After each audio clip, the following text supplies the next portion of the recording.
Hey everybody, Chad at Turner's Warehouse here, and today I am testing the cheapest lathe on Amazon. You're probably thinking, wait a minute, there's a lathe in that little tiny box, and yes, there is. Let's get a couple things out of the way. Do I expect this to replace my Record Power Regent? No way. Do I expect it to be really good? Nope. But I was curious, what could the cheapest lathe on Amazon do? So my goal is to open this up, show you what's in it, and see what it can actually do. Can it turn a pen? Can it do a ring polishing? If it can turn a pen, it can turn a ring. If it can polish, it can polish. So let's figure it out. So let's unbox the cheapest lathe on Amazon. So this lathe, and I call it a lathe very loosely, but this lathe cost $34.99. And my plan was to try it out and then give it away. So we'll see how that goes. For the record, they call it 100 watt. And they also say that it does CNC and milling operations, but I don't see how it could possibly do that. So let's see what's in the box. We've got our power supply. We've got our turning tools. That's going to be great. I know I've seen these before. Wood carving set. These are like the cheap carving tools you see at like Harbor Freight. And then we've got our lathe. Oh my gosh, it's smaller than even the box looked. Look at this thing. Okay, so what it looks like, it's like a small motor with a tiny little drill chuck and some sort of tailstock. It is live, the tailstock. So let's see how we can move this thing. Okay, in the bag here, we've got a chuck key. Makes sense because the headstock is a small drill chuck. We've got some Allen keys, which I assume are for the tailstock. How do we move this thing? Nope, that doesn't do it. So it looks like we're going to need a screwdriver to move. Well, I barely loosened a wing nut in there and now the nut fell out, so I don't know what that does. But it looks like we're going to need a screwdriver to move the side here. And then I'll get an extension cord so we can plug this thing in. Power. And we'll see what it can do. Okay, so this is it. The cheapest lathe on Amazon. $34.99. And you know, you get what you pay for generally. I will say this seems like a lot of parts for $34.99. I don't think it's going to be a good lathe necessarily. Let me see if this will come out. Okay, good. So that was just a cover. And these are supposed to move your tailstock. So there's little square nuts that go in here. Now again, I am not looking for a miracle. I don't think this is going to be great, but I mean, even the tailstock, you really will be off every time you do something. So my plan was to put a pen mandrel in here and like slide it into the, whoops, it fell off. Slide it into the Jacob's chuck to hold a pen mandrel, but I don't think I'm going to be able to do that because there's no pass-through of any sort. So I'd have to cut a pen mandrel down, which I really don't want to do for this. So what I think I'll do, let me think here, because I really want to see what this could do. I'm going to turn it around. Okay, this looks like, I don't even know. I think this is maybe some sort of like worm screw on a Amazon's cheapest lathe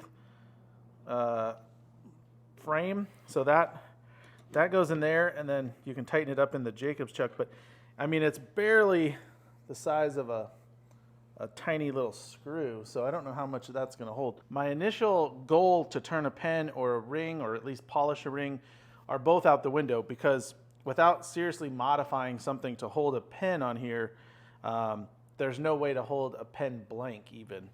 So I can't do that, but I'm gonna put a piece of wood on here. This is the tool rest.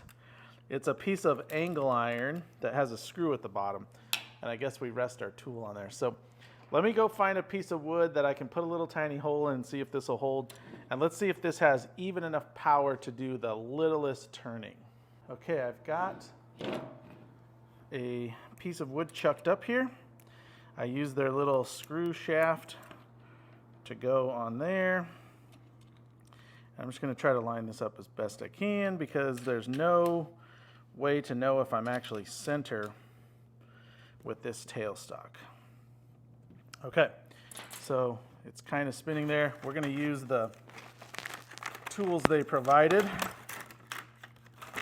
and they look terrible, just so you know.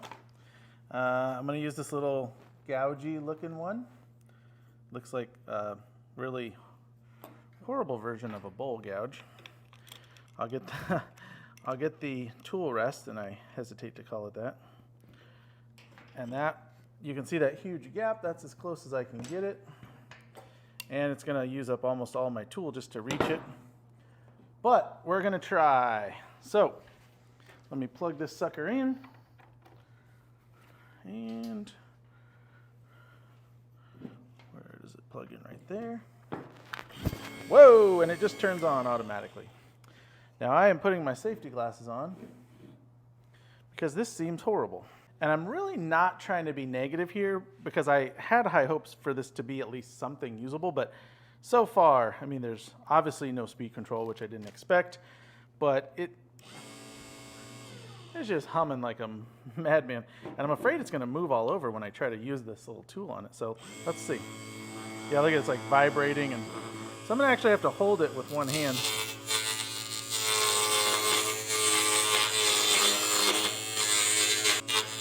It's actually cutting, and I'm actually shocked that this little tool is cutting, but it is cutting.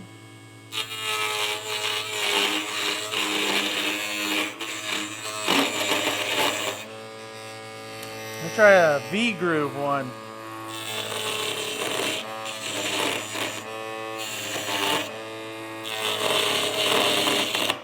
I guess if you spin at this speed, it's got to be going like, I don't even know, 10,000 RPMs.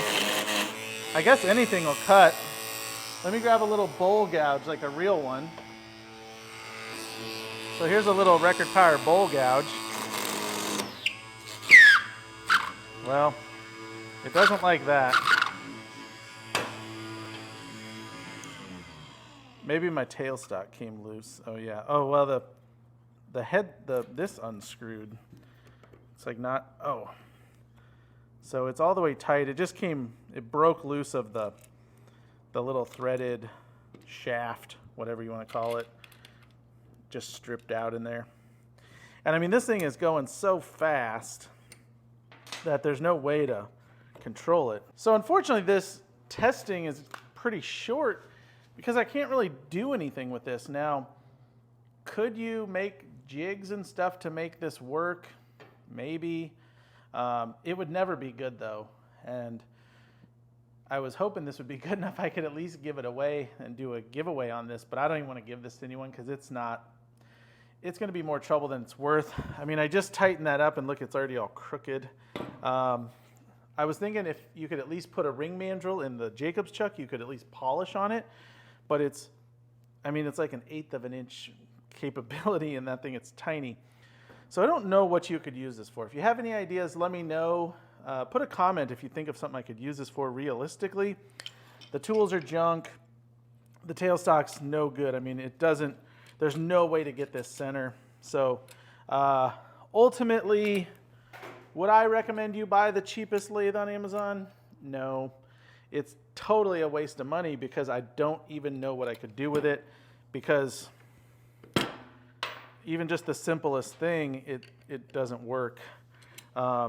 Now it is a motor with a switch, so I'm sure there's something that this could be modified into if it's high speed. Obviously this thing has one speed and that's full speed, which is pretty fast, So I don't know how you could slow it down if you needed to, but let me know what you think, if there's something you think I can make out of this. But I would say fail on the cheapest lathe on Amazon, kind of expected. There's no way this could replace a precision lathe, but it was worth a shot, and I had fun kind of trying it. I was hoping to do a little more, but that's how it goes sometimes. So please like and subscribe, and we'll see you next time.